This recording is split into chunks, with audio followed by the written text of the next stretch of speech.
شادی والے گھر میں ہر طرف سرگوشیاں ہو رہی تھی۔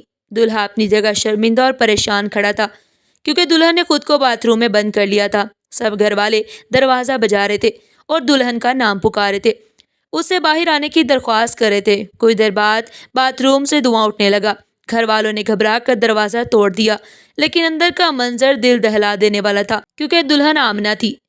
مجھے تو لگتا ہے کہ لڑکی گھر سے بھاگ گئی ہے، ان لوگوں نے ایسے ہی ڈرامہ کیا ہوا ہے۔ مہمان عورتیں آپس میں باتیں کرتے ہوئے ادھر ادھر کی باتیں سن رہی تھی۔ سبھی کو یہی لگ رہا تھا کہ دلہن گھر سے بھاگ گئی ہے، لیکن گھر والے سبھی دلہن کے کمرے میں جمع تھے کیونکہ باتھ روم کا دروازہ بند تھا۔ وہ مسلسل باتھ روم کا دروازہ بھی بجا رہے تھے، مگر رشتہ دار تو یہ ماننے کو تیار ہی نہیں تھے۔ کچھ لوگ تو اپنے اپنے گھروں کو جا چکے تھے، لیکن کچھ لوگ تماشائی بنے وہیں پر موجود تھے۔ یہ وہ لوگ تھے جو راجپوت فیملی کے زیادہ قریب تھے، مگر وہ یہاں پر ہمدردی کی وجہ سے نہیں بلکہ چغل خوری کے لیے بیٹھے۔ تھوڑی دیر پہلے ہی بارات آئی تھی، مگر دلہن نے خود کو باتھ روم میں بند کر لیا اور وہ ابھی تک باہر نہیں نکلی تھی۔ دلہن کے کمرے کے اندر کا منظر بہت ہی زیادہ گھبراہٹ بڑھا تھا۔ گھر کے سبھی لوگ وہیں پر جمع تھے، یہاں تک کہ دلہن کا باپ اور تینوں بھائی بھی وہیں پر موجود تھے۔ امی جان، دیکھ لیا باپ نے اپنی بیٹی کو، کیا تماشا لگا کر بیٹھی ہے۔ باہر بارات بیٹھی اور اس نے خود کو باتھ روم میں بند کر لیا ہے۔ دلہن کا سب سے بڑا بھائی اپنی ماں پر چلا رہا تھا۔ وہ غصے کا ذرا تیز تھا اور اسے شروع سے اپنی بہن کے رہن سہن پر ہزار اعتراضات تھے، مگر آج تک اس کے ماں باپ اسے بہن پر سختی کرنے سے روکتے چلے آئے کیونکہ وہ تینوں بھائیوں سے چھوٹی تھی اور سب کی لاڈلی بھی۔ بیٹا، مجھے کیا پتا کہ آمنہ نے یہ سب کچھ کیوں کیا ہے، میں دروازہ بجا رہی ہوں نا، تم خاموش ہو جاؤ۔ رضیہ خاتون نے دروازہ بجانے کے ساتھ ساتھ بیٹے کو چپ رہنے کا کہا تو وہ مزید چلانے لگا۔ میں جانتا تھا کہ یہ ایک نہ ایک دن ہمارے منہ پر کالک ملے گی۔ مجھے اس کے تیور شروع سے ہی ٹھیک نہیں لگتے، لیکن میری تو اس گھر میں کوئی قدر ہی نہیں، میری تو کوئی بات سنتا ہی نہیں۔ حبیب غصے سے پاگل ہو رہا تھا۔ چپ کر جاؤ تم سب لوگ، پہلے کیا کم تماشا لگا ہوا ہے جو تم دونوں بھی شروع ہو گئے؟ اب ذرا راجپوت نے بیوی اور بیٹے کو چپ کراتے ہوئے کہا اور کرسی سے اٹھ کر خود آگے بڑھ گئے۔ وہ اپنی بیوی کے ساتھ دروازے پر دستک دے رہے تھے۔ آمینہ بیٹا، دروازہ کھولو، جو مسئلہ ہے ہمیں بتاؤ، لیکن بیٹا ایسے نہ کرو اور دروازہ کھول دو۔ وہ غصے میں تھے مگر پھر بھی بیٹی سے بڑے آرام سے بات کر رہے تھے۔ وہ جانتے تھے کہ وہ اندر ہی ہے، مگر اندر سے کوئی جواب نہیں آ رہا تھا۔ اب تو بار بار مہمان بھی اندر جھانکنے کے لیے آ رہے تھے اور آج پور خاندان والے بھی انہیں منع نہیں کر سکتے تھے۔ امی جی، میں نے تو آپ سے پہلے ہی کہا تھا کہ آمنہ سے اس کی رضامندی معلوم کر لے، لیکن آپ نے کہا کہ آپ کی بیٹی بڑی فرما بردار ہے اور آپ کے خلاف نہیں جائے گی، تو پھر یہ سب کیا ہے؟ راجپوت فیملی کی بڑی بہو رضیہ خاتون اب شوہر کے ساتھ مل کر ساس کو ذلیل کرنے لگی۔ سبھی لوگ رضیہ خاتون کو ہی باتیں سنا رہے تھے۔ صحیح کہتے ہیں، کوئی بھی مسئلہ ہو آخر میں سارا ملبہ عورت پر ہی ڈال دیا جاتا ہے، جو اس وقت رضیہ خاتون پر ڈالا جا رہا تھا۔ انہوں نے بہو کی بات کا جواب نہ دیا اور دوپٹے کے پلو سے آنسو صاف کرتے ہوئے دروازہ بجاتی رہ گئی۔ اچانک دڑم سے کمرے کا دروازہ کھلا اور ان کی ساس اندر آتی ہوئی دکھائی دی۔ وہ صرف ساس ہی نہیں بلکہ دلہن کی پھپھو سمیرہ بھی تھی۔ بس بھائی صاحب، بہت ہوا، اب ہم مزید اپنی بے عزتی برداشت نہیں کر سکتے، اب ہم جا رہے ہیں۔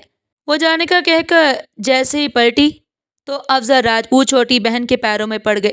سب لوگ بڑے حیران تھے کیونکہ افضل راجپوت کا خاندان بھر میں ایک مقام بھی تھا اور ان کی بہن بھی عمر میں ان سے پورے 6 سال چھوٹی تھی۔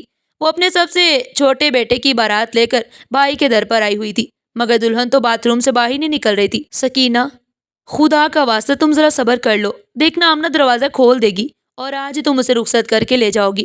افضل راجپوت بہن کے قدموں میں بیٹھے ان کی منتیں کر رہے تھے۔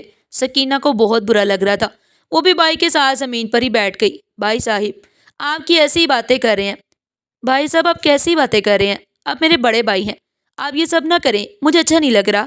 اگر آپ کہتے ہیں تو میں کچھ دیر انتظار کر لیتی ہوں، لیکن مجھے امید نہیں کہ اب آمنہ میری بہو بنے گی، کیونکہ مجھے لگتا ہے کہ وہ یہ شادی کرنا ہی نہیں چاہتی۔ سکینہ اپنے بڑے بھائی افضل راجپوت کو کھری کھری سنا رہی تھی۔ وہ بیچارے بھی بہت زیادہ پریشان تھے کیونکہ جو حرکت آمنہ نے کی تھی اس سے تو یہی ظاہر ہو رہا تھا کہ وہ یہ شادی نہیں کرنا چاہتی تھی۔ کوئی بھی نہیں جانتا تھا کہ اس کے پیچھے کی وجہ کیا ہے۔ رضیہ خاتون زور زور سے دروازہ بجا رہی تھی اور ان دونوں کی بہویں ان پر طنز کیے جا رہی تھی۔ ان کے 2 بڑے بیٹوں کی شادی ہو چکی تھی، بس ایک چھوٹا ہی رہتا تھا جو آمنہ سے 2 برس بڑا تھا، لیکن وہ پہلے آمنہ کی شادی کر رہی تھی کیونکہ ان کی پھپھو بھی اپنے بھائی سے چھوٹی تھی اور ان کا بیٹا بھی آمنہ کے چھوٹے بھائی سے بڑا تھا۔ اسی لیے افضل راجپوت نے بیٹے سے پہلے بیٹی کو رخصت کرنا بہتر سمجھا۔ ویسے بھی انہیں اپنی بیٹی کی ہر وقت فکر لگی رہتی۔ آمنہ ان کی ایک ہی بیٹی تھی، لیکن انہیں بیٹیاں پسند نہیں تھی، اس لیے آج تک انہوں نے اپنی بیٹی کو کوئی اہمیت ہی نہیں دی تھی، یہاں تک کہ رشتے کے وقت اس سے اس کی رضامندی بھی معلوم نہیں کی گئی۔ سب بہت پریشان تھے۔ سب سے زیادہ پریشان تو افضل راجپوت اور رضیہ خاتون ہی تھی، کیونکہ علاقے بھر میں ان کے خاندان کی عزت تھی جو اب ختم ہوتی ہوئی نظر آ رہی تھی۔ آمنہ بیٹا دروازہ کھول دو، ہم تمہیں کچھ بھی نہیں کہیں گے، تم بتاؤ آخر بات کیا ہے، ہم لوگ بہت زیادہ پریشان ہو رہے ہیں۔ رضیہ خاتون بیٹی کی منتیں کر رہی تھی مگر اندر سے کوئی بھی جواب نہیں آ رہا تھا۔ آمنہ کے کمرے کے کھولے ہوئے دروازے سے اب دلہا اندر آتا دکھائی دے رہا تھا۔ اظہار بہت زیادہ غصے میں تھا اور اب اسے اپنی بے عزتی محسوس ہو رہی تھی، اس لیے ماں کو لینے کے لیے اندر پہنچ گیا۔ امی بس بہت ہوا، میں مزید اپنی بے عزتی نہیں برداشت کر سکتا، مجھے اس فرار لڑکی سے شادی نہیں کرنی، آپ چلیں یہاں سے۔ اظہار ماں کا ہاتھ پکڑتے ہوئے انہیں باہر کی طرف لانے لگا مگر وہ مسلسل اپنا ہاتھ اسے چھڑوا رہی تھی۔ وہ اپنے بھائی کو اس مشکل میں اکیلا چھوڑ کر نہیں جانا چاہتی تھی۔ چھوڑو بیٹا، میرا ہاتھ چھوڑو، تم اگر نہیں رک سکتے تو چلے جاؤ، لیکن میں اپنے بھائی کو یوں اکیلا چھوڑ کر نہیں جا سکتی۔ آخر میں سکینہ نے اپنے بھائی سے اپنا ہاتھ چھڑوا ہی لیا تھا۔ اظہار اب عجیب نظروں سے ماں کو دیکھ رہا تھا۔ وہ بیٹے کو اکیلا جانے کا کہہ رہی تھی، حالانکہ وہ اکیلا نہیں تھا بلکہ اس کے خاندان کے لوگ جو بارات کے ساتھ آئے تھے وہ بھی بیٹھے ہوئے تھے۔ پھر بھی اسے ایسا لگ رہا تھا جیسے اس کی ماں نے اس سے زیادہ اہمیت اپنے بھائی کو دی۔ اظہار کے ماموں کو، امی میں آپ کے بغیر نہیں جاؤں گا، آپ کو بھی میرے ساتھ چلنا ہی ہوگا، آپ یہاں پر رک کے کیا ہی کر لیں گی، مجھے اب اس بے حیا لڑکی سے شادی نہیں کرنی۔ اظہار بہت زیادہ غصے میں تھا۔ ویسے بھی وہ یہ شادی اپنی ماں کی پسند سے ہی کر رہا تھا، اس کی اپنی ذاتی پسند نہیں تھی۔ اسی وجہ سے جب اسے فرق ہی نہیں پڑا تھا تو اسے اپنی بے عزتی محسوس ہو رہی تھی، اسی وہ جلدی جلدی یہاں سے نکلنا چاہتا تھا۔ اپنی بہن کے لیے بے حیا کا لفظ سن کر آمنہ کے بھائی کو غصہ آ گیا۔ وہ آگے بڑھا اور دونوں بھائیوں کو ایک دوسرے سے الگ کر دیا۔ اس بار وہ بھی جوش میں آ گئے تھے مگر افضل راجپوت کی آنکھوں میں ان دونوں کے لیے بے انتہا غصہ اور نفرت دکھائی دے رہی تھی۔ تم دونوں نکل جاؤ یہاں سے اور دوبارہ مجھے اپنی شکل مت دکھانا۔ وہ اب دونوں کو ہی کمرے سے باہر نکل جانے کا کہہ رہے تھے۔ باپ کے منہ سے ایسا سن کر دانیال راجپوت کا غصہ مزید بڑھ گیا۔ ہاں ہاں، مجھے یہاں رکنا بھی نہیں ہے، جو کرنا ہے آپ لوگ خود ہی کر لیں۔ وہ یہ کہتا ہوا وہاں سے نکل گیا مگر اظہار اب بھی وہیں کھڑا تھا کیونکہ وہ اپنی ماں کو لے کر جانا چاہتا تھا۔ امی چلے میرے ساتھ، اگر آج آپ میرے ساتھ نہ گئیں تو پھر میں زندگی بھر آپ سے بات نہیں کروں گا۔ وہ اپنی ماں کو جذباتی طور پر بلیک میل کر رہا تھا۔ وہ چاہتا تھا کہ اس کی ماں اس کے ساتھ جائے۔ اظہار کی ماں اب امتحان میں آ گئی تھی، ان کی سمجھ میں کچھ نہیں آ رہا تھا کہ وہ کیا جواب دیں۔ وہ بھائی کو اکیلا چھوڑ کر جانا نہیں چاہتی تھی اور بیٹے کی بات کو رد بھی نہیں کر سکتی تھی کیونکہ وہ ضدی طبیعت کا لڑکا تھا۔ وہ جانتی تھی کہ جب وہ ایک بار بات کہہ دیتا ہے تو پھر کر کے ہی دکھاتا ہے۔ ہر طرف افراتفری کا عالم تھا۔ مہمان برآمدے تک پہنچ گئے تھے۔ جب افضل راجپوت نے مہمانوں کو برآمدے تک آتا دیکھا تو ان کی ہمت جواب دے گئی اور وہ صوفے پر بیٹھتے ہی جیسے نڈھال ہو گئے۔ وہ سینے پر ہاتھ رکھے لمبے لمبے سانس لے رہے تھے۔ وہ دل کے مریض تھے اور اب شاید انہیں دل میں تکلیف محسوس ہو رہی تھی۔ آمنہ کی ہونے والی ساس بھائی کے پاس بیٹھ گئیں اور ان سے معذرت کرنے لگی۔ بھائی، میں جا رہی ہوں اور مجھے نہیں لگتا کہ آئندہ میں یہاں آ سکوں گی کیونکہ میرے خاندان والے تو آپ جانتی ہیں وہ مجھے آپ سے کوئی رابطہ رکھنے نہیں دیں گے، اس لیے میں معذرت خواہ ہوں۔ یہ کہہ کر وہ اپنے دوپٹے کے پلو سے آنکھیں صاف کرتی ہوئی باہر نکل آئی۔ اظہار غصے سے ماں کو لے کر وہاں سے جا رہا تھا۔ بھلے ہی اسے دلہن نہیں ملی تھی لیکن اپنی ماں کو ساتھ لے جانے میں کامیاب ہو گیا تھا۔ جیسے ہی وہ کمرے سے باہر آیا تو مہمان عورتیں آمنہ کی پھپھو سے ہزاروں سوالات کرنے لگی۔ کوئی کہہ رہا تھا کہ کیا بارات واپس چلی جائے گی تو کوئی کہہ رہا تھا واپس ہی چلی جانی چاہیے، ایسی بے حیا لڑکی کو تو کوئی بہو نہیں بنائے گا۔ لوگوں کی باتیں اس کی پھپھو کے دل پر کھنجر کی طرح چبھ رہی تھی کیونکہ ان کی بھتیجی تھی، کوئی غیر نہیں تھی۔ اب تو انہیں بھی آمنہ پر غصہ آنے لگا تھا کیونکہ انہوں نے اپنے گھر والوں سے لڑ جھگڑ کر آمنہ کو اپنی بہو بنانے کا فیصلہ کیا تھا۔ آمنہ کے پھپھو نے کسی بات کا کوئی جواب نہ دیا اور بیٹے کے ساتھ بھائی کے گھر سے باہر نکل گئی۔ ان کے ساتھ آئے باراتی بھی ان کے پیچھے پیچھے چلے گئے۔ اب صرف دلہن کی طرف سے بلائے گئے لوگ ہی رہ گئے۔ حالانکہ حالات ایسے تھے کہ اب انہیں بھی چلے جانا چاہیے تھا مگر وہ اب بھی وہاں سے جانے کے لیے تیار نہیں تھے بلکہ پورا معاملہ دیکھنے کے بعد ہی جانے کا سوچ رہے تھے۔ صحن اب بھی لوگوں سے بھرا پڑا تھا۔ بھلے ہی دولہا اور آدھے لوگ چلے گئے تھے لیکن اب بھی بہت سے لوگ تھے جو افضل راجپوت کے خاندان پر طرح طرح کی باتیں بنا رہے تھے۔ بیٹا، اب تو تمہاری پھپھو بھی چلی گئی ہیں اور بارات بھی واپس جا چکی ہے، خدا کا واسطہ ہے اب تو دروازہ کھول دو۔ رضیہ بیگم دروازہ بجاتے بجاتے بیٹی کو ساری باتیں بتا رہی تھی۔ امی، میں تو کہتا ہوں دروازہ توڑ دینا چاہیے، آخر کب تک ہم یوں پاگلوں کی طرح کھڑے دروازہ بجاتے رہیں گے؟ اب راجپوت کا سب سے چھوٹا بیٹا انہیں مشورہ دے رہا تھا۔ اس کی بات سن کر کسی نے بھی اس کی حمایت نہیں کی بلکہ رضیہ بیگم کو تو مسلسل نفی میں سر ہلانے لگی۔ نہیں بیٹا، ہم یہ نہیں کر سکتے، لوگ اب بھی باہر بیٹھے ہیں، کیا سوچیں گے کہ ہم نے زبردستی بیٹی کو دروازہ توڑ کر باہر نکالا ہے؟ اس طرح تو خاندان میں مزید بدنامی ہو جائے گی۔ یہ کہہ کر وہ خاموش ہو گئی۔ ان کی آنکھوں سے آنسو بہ رہے تھے، مگر کوئی بھی وہ آنسو نہیں دیکھ رہا تھا، کیونکہ ان کا رخ دروازے کی طرف تھا اور سبھی پیچھے کھڑے تھے۔ اچانک رضیہ بیگم کو محسوس ہوا کہ جیسے دروازے کے نیچے سے دھواں نکل رہا ہے۔ وہ فوراً پیچھے ہٹی اور بڑے غور سے دیکھنے لگی۔ اب تو سب کو ہی وہ دھواں نظر آنے لگا۔ ہائے اللہ، میری بیٹی نے خود کو آگ لگا لی ہے۔ رضیہ بیگم اپنا سینہ پیٹنے لگی۔ سب لوگ پہلے ہی پریشان تھے اور اب آگ کی وجہ سے تو پریشانی دگنی ہو گئی تھی۔ بیٹا اسی وقت جاؤ اور کچھ باری سا اٹھا کر لاؤ، اب ہمیں دروازہ توڑنا ہی پڑے گا۔ افضل راجپوت سب سے چھوٹے بیٹے کو کوئی بھاری چیز لانے کے لیے بیچنے لگے۔ وہ بہت زیادہ ٹینشن میں تھے، لیکن بیوی کی طرح وہ بھی دھاڑے مار مار کر نہیں رو رہے تھے۔ اب تو راجپوت خاندان کی دونوں بہویں بھی منہ پر ہاتھ رکھے ساکت کھڑی تھی۔ کسی کو یقین نہیں آ رہا تھا کہ وہ اپنے ساتھ ایسا کر سکتی ہے۔ 5 منٹ کے اندر ہی ہتھوڑا لے کر وہ دروازے کے لاک پر ہتھوڑا مار رہے تھے، مگر لاک کھلنے کا نام ہی نہیں لے رہا تھا۔ سب لوگ بہت زیادہ پریشان تھے۔ رضیہ بیگم کا تو روتے روتے برا حال ہو گیا۔ انہیں لگ رہا تھا کہ وہ اپنی بیٹی کو کھو چکی ہیں۔ رونے چلانے کی آوازیں سن کر اب مہمان بھی کمرے کے اندر گھس آئے تھے۔ 10-15 لوگ اندر موجود تھے جو یہ دیکھنے کی کوشش کر رہے تھے کہ آگے کیا ہونے والا ہے۔ کسی کو یہ پرواہ نہیں تھی کہ اس وقت خاندان پر کیا قیامت ٹوٹ رہی ہے۔ سب تو اپنے تجسس کے لیے اندر آ گئے تھے۔ آمینہ کا بھائی تھوڑا مار مار کر تھک چکا تھا اور اب اپنے بھائی کو مدد کے لیے بلا رہا تھا، کیونکہ اب دانیال بھی واپس آ گیا تھا۔ تھوڑی دیر پہلے وہ غصے میں گھر سے نکل گیا تھا، لیکن پھر واپس آ گیا۔ دانیال راجپوت چھوٹے بھائی کے کہنے پر فوراً آگے بڑھا اور دونوں مل کر دروازے کو توڑنے کی کوشش کرنے لگے۔ دروازہ کھلنے کا نام نہیں لے رہا تھا، کیونکہ وہ بہت مضبوط تھا۔ رضیہ بیگم اب زمین پر بیٹھ کر ایسے بین کرنے لگی جیسے آمنہ کی لاش ان کے سامنے رکھی ہو۔ مہمان عورتیں منہ میں دوپٹہ دبائے تماشائی بنی کھڑی تھی۔ کسی کو خیال نہ آیا کہ انہیں سہارا دے کر کہیں اوپر ہی بٹھا دے۔ ہر کسی کو دروازہ کھلنے کا انتظار تھا۔ افضل راجپوت کرسی پر بیٹھے سینے پر ہاتھ سے مساج کر رہے تھے۔ ان کی سانسیں بری طرح پھول رہی تھی۔ انہیں ایسا لگ رہا تھا کہ انہیں ہارٹ اٹیک ہونے والا ہے۔ اچانک افضل راجپوت کے منہ سے ایک آہ نکلی تو سب ان کی طرف متوجہ ہو گئے۔ ان کے چہرے کا رنگ زرد پڑ چکا تھا اور وہ دوہری تکلیف میں تھے، ایک تو بیٹی کی تکلیف اور دوسرے اپنے دل کا درد۔ رضیہ بیگم کو تو ہوش ہی نہیں تھا۔ وہ زمین پر بیٹھی آنسو بہا رہی تھی، مگر وہ دونوں لڑکے جو دروازہ توڑنے کی کوشش کر رہے تھے اب بھاگ کر باپ کے پاس آ گئے۔ مہمان تماشائی بنے گھر کے افراد کو دیکھ رہے تھے۔ دونوں بہویں کونے میں دیوار سے لگی چپ چاپ کھڑی تھی۔ ان سے تو یہ بھی نہ ہوا کہ ساس کو تسلی دے دیتی، بیٹا میں ٹھیک ہوں، تم لوگ دروازہ توڑنے کی کوشش کرو، دھواں بہت بڑھ گیا ہے۔ اور کمرے میں تقریباً بھر چکا تھا۔ مہمان خواتین دوپٹے سے ناک ڈھانپے کھانس رہی تھی، مگر اب بھی وہاں سے باہر نہیں جا رہی تھی، کیونکہ اگر وہ باہر چلی جاتی تو پھر منظر اپنی آنکھوں سے کیسے دیکھتی؟ وہ سب کچھ اپنی آنکھوں سے دیکھنا چاہتی تھی۔ راجپوت فیملی کو کوئی ہوش نہیں تھا۔ وہ انہیں گھر سے نکل جانے کا کہہ رہے تھے۔ دونوں لڑکے پھر دروازے کی طرف بڑھے۔ انہوں نے ایک جھٹکے سے دونوں کندھے دروازے پر مارے تو دروازہ زور سے کھل گیا، مگر اندر کا منظر دیکھ کر سب کے پیروں تلے سے زمین نکل گئی، کیونکہ دلہن آمینہ بیٹا تم اپنے کپڑے وغیرہ تیار کر کے رکھ لو، 2 دن بعد تمہاری پھپھو نے تمہیں انگوٹھی پہنانے کے لیے آنا ہے۔ رضیہ بیگم ابھی بیٹی کے کمرے میں آئی تھی اور وہ بیڈ پر بیٹھی موبائل فون استعمال کر رہی تھی۔ ماں کی بات سن کر آمینہ کا چہرہ اتر گیا۔ وہ جانتی تھی کہ 1-2 دن میں اس کی پھپھو آنے والی ہیں، مگر ماں کے منہ سے سن کر اسے ایک جھٹکا لگا، لیکن اس نے ماں پر ظاہر نہیں ہونے دیا۔ ٹھیک ہے امی، میں سب کر لوں گی، آپ پریشان نہ ہو۔ آمینہ نے چہرے پر مصنوعی مسکراہٹ سجا کر جواب دیا۔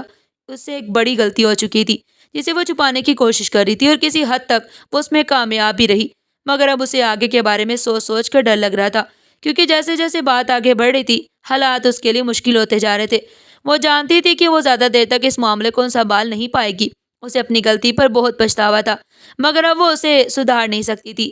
جو ہونا تھا وہ ہو چکا، اور اب یہی سوچ سوچ کر اس کا دل اور دماغ پھٹ رہا تھا، کیونکہ اسے کوئی راستہ دکھائی نہیں دے رہا تھا۔ وہ جانتی تھی کہ جب اس کی شادی کے دن قریب آئیں گے تو وہ کسی سے یہ بات نہیں چھپا پائے گی۔ بیٹا میں تو کہتی ہوں وہ جو لال رنگ کی شلوار قمیض ہے نا، وہی پریس کر کے رکھ لو، کیونکہ صرف گھر کے ہی لوگ ہوں گے۔ تمہاری پھپھو تو کہہ رہی تھی کہ وہ تمہارا جوڑا ساتھ لائیں گی، مگر میں نے انہیں منع کر دیا، کیونکہ گھر کی بات ہے اور پھر شادی بھی تو جلدی ہے، تو اتنی تیاری کی کیا ضرورت ہے؟ رضیہ بیگم اسے اس کی پھپھو کے ارادے کے بارے میں بتا رہی تھی۔ جی امی کوئی بات نہیں، میں وہی سوٹ پہن لوں گی، آپ فکر نہ کریں، سب کچھ اچھے سے ہو جائے گا۔ اس نے پھر چہرے پر مصنوعی مسکراہٹ سجا کر ماں کو جواب دیا۔ ماں کے جاتی وہ بستر کے ساتھ ٹیک لگا کر آنکھیں موند گئی۔ اس کا دل اور دماغ بے حد بوجھل تھا۔ اسے سمجھ نہیں آ رہی تھی وہ کرے تو کیا کرے، معاملہ بگڑتا ہی چلا جا رہا تھا۔ وہ دن بھی گزر گیا اور اگلا دن بھی گھر کی صفائیوں اور تیاریوں میں نکل گیا۔ آج کا دن راجپوت خاندان کے لیے ایک بڑا دن تھا، کیونکہ آج آمینہ کی پھپھو افضل راجپوت کی بہن باقاعدہ طور پر منگنی کے لیے آ رہی تھی۔ دوپہر کا وقت تھا۔ آمینہ کی چھوٹی بھابھی اسے تیار کرنے میں مصروف تھی۔ بڑی بھابھی کو تو کوئی ہوش ہی نہیں تھا، وہ ہر وقت ان سے کھچی سی رہتی تھی۔ دراصل وہ خاندان سے باہی کی تھی اور حبیب راجپوت نے اسے پسند کی شادی کی تھی، لیکن چھوٹی والی جتنی بھی بری تھی کبھی نہ کبھی اچھی بن ہی جاتی تھی۔ وہ آمینہ کی چچا زاد تھی۔ آمینہ نے وہی لال رنگ کی شلوار قمیض پہن رکھی تھی اور اسی میں وہ بہت پیاری لگ رہی تھی، مگر اس کا دل ڈر رہا تھا۔ ایک انجانا سا ڈر اسے ستا رہا تھا۔ اچانک باہر سے شور اٹھا تو آمینہ کی بھابھی فوراً وہاں سے بھاگ گئی۔ وہ ویسے بھی آمینہ کو تیار کر چکی تھی، اب اسے باہر کا جائزہ لینا تھا۔ باہر آمینہ کی پھپھو اپنے خاندان کے ساتھ آئی ہوئی تھی۔ ان کی دونوں بڑی بیٹیاں اپنے شوہروں بچوں سمیت موجود تھی۔ ان کا بڑا بیٹا بھی اپنی بیوی کے ساتھ آیا تھا، جس کی شادی 1.5 سال پہلے ہوئی تھی، مگر ابھی تک ان کی یہاں اولاد نہیں ہوئی تھی۔ آمینہ کا پھوپھا 10 سال پہلے ہی انہیں چھوڑ کر جا چکا تھا، اس لیے اب اسے اپنے سارے بچوں کے فرائض نبھانے تھے۔ صرف اظہار ہی نہیں آیا تھا، کیونکہ ان کے خاندان میں لڑکے کا ساتھ آنے کا رواج نہیں تھا۔ سب لوگ ڈرائنگ روم میں بیٹھے خوش گپیوں میں مصروف تھے اور ملازمائیں صوفوں کے سامنے رکھی میزوں کو ریفریشمنٹ کے سامان سے بھر رہی تھی، کیونکہ کھانا کھانے میں ابھی کچھ وقت تھا۔ آمینہ نے خود کو کمرے میں بند کر رکھا تھا۔ وہ پھوٹ پھوٹ کر رو رہی تھی۔ جیسے جیسے سب کچھ آگے بڑھ رہا تھا اس کی ہمت جواب دیتی جا رہی تھی۔ ملائکہ بیٹا جاؤ، آمینہ کو بلا لاؤ تاکہ رسم کی جا سکے۔ آمینہ کی پھپھو نے بھائی کی چھوٹی بہو کو بھتیجی لانے کے لیے بھیجا۔ ملائکہ فوراً صوفے سے اٹھی اور آمینہ کے کمرے کی طرف چل دی۔ وہ کمرے کے باہر آ کر رکی، مگر دروازہ بند دیکھ کر حیران ہو گئی۔ اسے آمینہ کو لے کر جانا تھا، اس لیے دروازہ بجانے لگی۔ آمینہ میں ہوں، ملائکہ بھابھی دروازہ کھولو، باہر سب لوگ تمہیں بلا رہے ہیں۔ وہ اونچی آواز میں پکار رہی تھی، مگر کوئی جواب نہیں آیا۔ اندر آمینہ ٹیشو پیپر سے اپنی نماکیں صاف کر رہی تھی۔ کچھ دیر بعد اس نے خود کو نارمل کیا اور دروازے کی طرف لپکی۔ جیسے ہی دروازہ کھولا تو ملائکہ نے کمرے کا جائزہ لیا۔ کیا کری تھی تم؟ دروازہ کیوں نہیں کھولا؟ اس کے لہجے میں ہلکی سی کرواہٹ تھی۔ بھابھی میں باتھ روم میں تھی، کیسے آواز دیتی؟ آمینہ نے بہانہ گڑھا تو ملائکہ نے اپنے شک جھٹک دیے۔ اچھا چلو آؤ، اب میں تمہارا دوپٹہ سیٹ کر دوں، پھپھو تمہیں باہر بلا رہی ہیں۔ وہ اندر آئی اور بیڈ پر رکھا لال دوپٹہ اٹھا کر آمینہ کے سر پر بڑی نفاست سے سیٹ کر دیا، پھر اسے ساتھ لے کر باہر آئی۔ اسے دیکھتے ہی آمینہ کی پھپھو نے اپنی بھتیجی کی نظر اتارنی شروع کی۔ انہیں اپنی یہ بھتیجی بہت پیاری لگتی تھی، اس لیے تو وہ خاندان کی مخالفت مول لے کر اسے اپنی بہو بنا رہی تھی۔ خاندان والے چاہتے تھے کہ وہ اپنے دیور کی بیٹی کو بہو بنائے، مگر وہ پہلے بھی ایک دیور کی بیٹی لے چکی تھی، اس لیے اب بھائی کے ساتھ رشتہ داری کو مزید مضبوط کرنا چاہتی تھی۔ اور سب سے بڑی بات یہ کہ ان کا بیٹا بھی مان گیا تھا، اس لیے وہ مان اور چاہت کے ساتھ منگنی کی رسم ادا کرنے آئی تھی۔ آمینہ پھپھو کے ساتھ صوفے پر نظریں جھکائے بیٹھی تھی۔ آمینہ تم تو ایسے شرما رہی ہو جیسے اظہار بھائی کے ساتھ ہی آئی ہو، بڑی نند بولی تو سب ہنس پڑے۔ آمینہ ہلکا سا مسکرائی، مگر اگلے ہی لمحے اس کی مسکراہٹ سمٹ گئی۔ اس کے ذہن میں پھر سے الجھنیں بڑھنے لگی۔ بس کر دو، تنگ نہ کرو میری بیٹی کو، یہ تو میری سب سے پیاری بیٹی ہے، پھپھو نے بھتیجی کی سر کا بوسہ لیتے ہوئے کہا۔ پھر انہوں نے اپنے پرس سے ایک چھوٹی سی ڈبیا نکالی اور اس میں سے انگوٹھی نکال کر آمینہ کے بائیں ہاتھ کی تیسری انگلی میں پہنا دی۔ ہر طرف تالیاں بجنے لگی اور آمینہ کی دیورانی ویڈیو بنا رہی تھی۔ اس نے اظہار سے کہا تھا کہ وہ رسم کی ویڈیو لے آئے گا۔ رسم ختم ہونے کے بعد ہر طرف مبارکباد کی صدائیں گونجنے لگی۔ آمینہ کی دونوں بھابیاں پلیٹوں میں مٹھائیاں لے کر سب کو پیش کرنے لگی۔ ماحول خوشی سے بھرا ہوا تھا، مگر ایک انسان ایسا تھا جو دل ہی دل میں آنسو بہا رہا تھا، اور وہ تھی آمینہ۔ اس کی چھوٹی نند اس کے منہ میں زبردستی گلاب جامن ٹھونس رہی تھی، جو اسے مجبوری میں کھانا پڑا۔ جیسے ہی نند وہاں سے گئی، اس نے آدھا کھایا ہوا گلاب جامن منہ سے نکال کر صوفے کے نیچے پھینک دیا۔ خوش قسمتی سے کسی نے اسے دیکھ نہ لیا۔ یہ کرتے ہی وہ وہاں سے بھاگ گئی۔ اسے یوں بھاگتا دیکھ سب مسکرا اٹھے۔ وہ سمجھ رہے تھے کہ وہ شرما رہی ہے، مگر حقیقت کچھ اور تھی۔ آمینہ نے خود کو کمرے میں بند کیا اور زور زور سے رونے لگی۔ اس کا دل و دماغ پھٹ رہا تھا، اسے سمجھ نہیں آ رہا تھا۔ کچھ دیر بعد وہ ایسے ہی آنسو بہاتی رہی، پھر خود کو سنبھال کر باتھ روم میں چلی گئی۔ جب باہر نکلی تو کچھ بہتر محسوس کر رہی تھی۔ اس نے موبائل اٹھایا اور اپنی دوست کو کال کی۔ وہ ہر بات اپنی دوست سے شیئر کرتی تھی، مگر یہ مسئلہ اس نے کبھی نہیں بتایا تھا، کیونکہ وہ ڈر رہی تھی کہ کہیں سب لوگ اسے ہی برا نہ کہیں۔ یار آمینہ، تم اتنی پریشان کیوں ہو؟ جب تم کسی اور کو پسند نہیں کرتی اور اظہار سے بھی کوئی مسئلہ نہیں تو پھر گھبراہٹ کیسی؟ علیزہ اسے سمجھانے کی کوشش کر رہی تھی، کیونکہ وہ اصل بات سے واقف نہیں تھی۔ آمینہ نے کوئی جواب نہ دیا اور فون بند کر دیا۔ وہ اپنی دوست کو سب کچھ بتانا چاہتی تھی، مگر زبان اس کا ساتھ نہیں دے رہی تھی۔ وہ کسی کو کچھ بتانے سے کترا رہی تھی۔ وہ یہی سوچ رہی تھی کہ آگے کیا کرے، کہ اچانک کمرے کا دروازہ کھلا اور اس کی ہونے والی دیورانی، دونوں نندے اور دونوں بھابھی اندر آ گئی۔ وہ اسے چھیڑنے لگی، کوئی اظہار کے نام سے پکارا تھا تو کوئی بھابھی بھابھی کہہ رہا تھا۔ وہ مصنوعی مسکراہٹ سے سب کا جواب دے رہی تھی مگر دل سے رو رہی تھی۔ اس کے ہاتھ گھبراہٹ سے کانپ رہے تھے مگر سب یہی سمجھ رہے تھے کہ وہ شرما رہی ہے۔ آج منگنی کے ساتھ ساتھ شادی کی تاریخ بھی طے ہو گئی تھی۔ 15 دن بعد اس کی شادی تھی اور یہی سوچ کر وہ خوفزدہ تھی کہ 15 دن میں وہ سب کچھ کیسے ٹھیک کرے گی۔ کچھ دیر وہ وہیں بیٹھی اسے چھیڑتی نہیں۔ جب رات کے کھانے کا وقت ہوا تو وہ اسے بھی اپنے ساتھ لے کر باہر آ گئی۔ سب لوگ کھانا کھانے کے ساتھ ساتھ شادی کی تیاریوں کی باتیں کر رہے تھے سوائے آمنہ کے۔ وہ چپ چاپ پنجابی کھانا کھا رہی تھی اور تھوڑا بہت کھانے کے بعد وہ وہاں سے اٹھ گئی۔ سب نے یہی سمجھا کہ وہ شرما رہی ہے کیونکہ کوئی بھی اس کے دل کا حال نہیں جانتا تھا۔ کھانے کے بعد پپو اپنے خاندان کے ساتھ چلی گئی اور سب لوگ اپنے اپنے کمروں میں جا پہنچے۔ بیگم تم نے آمنہ سے پوچھا تو ہے کہ اسے اس رشتے پر کوئی اعتراض تو نہیں؟ افضل راجپوت نے بیگم سے بیٹی کی رضامندی کے بارے میں پوچھا۔ ارے نہیں، میں جانتی ہوں میری بیٹی کو کوئی اعتراض نہیں ہے اسے، اگر ہوتا بھی تو وہ مجھ سے بات کرتی، مگر بیگم مجھے لگتا ہے کہ تمہیں ایک بار اسے پوچھ لینا چاہیے، یہ نہ ہو کہ کوئی مسئلہ ہو، کیونکہ وہ مجھے کچھ پریشان سی لگ رہی ہے۔ نہیں افضل صاحب، ایسی کوئی بات نہیں ہے، وہ بچی ہے اس سے شرما جاتی ہے۔ میں جانتی ہوں کہ اسے کوئی اعتراض نہیں، بلکہ وہ تو بہت خوش ہے کیونکہ وہ اپنی پھپھو کے گھر جا رہی ہے، اور اظہار بھی تو بہت اچھا لڑکے۔ رضیہ بیگم مسکراتے ہوئے بولی تو افضل راجپوت مطمئن ہو گئے۔ وقت پر لگا کر اٹھتا ہی چلا جا رہا تھا۔ 15 دن اس طرح گزرے جیسے 15 منٹ ہو۔ سب نے بڑی مشکلوں سے تیاریاں مکمل کی کیونکہ اتنے تھوڑے دنوں میں شادی کی تیاریاں کرنا آسان نہیں تھا۔ آج مہندی کا فنکشن تھا اور سب لوگ خوشی سے جھوم رہے تھے مگر آمنہ اندر ہی اندر خوفزدہ تھی۔ اس نے 15 دن میں اپنی پوری کوشش کی کہ وہ معاملہ سلجھا لے مگر وہ تو مزید الجھتا ہی چلا جا رہا تھا۔ مہندی کا فنکشن ختم ہو چکا تھا، مہمان اپنے گھروں کو جا چکے تھے۔ آمنہ اپنے کمرے میں ادھر سے ادھر ٹہل رہی تھی۔ اس کا حلیہ بگڑ چکا تھا، کہیں سے نہیں لگ رہا تھا کہ وہ مہندی کی دلہن ہے۔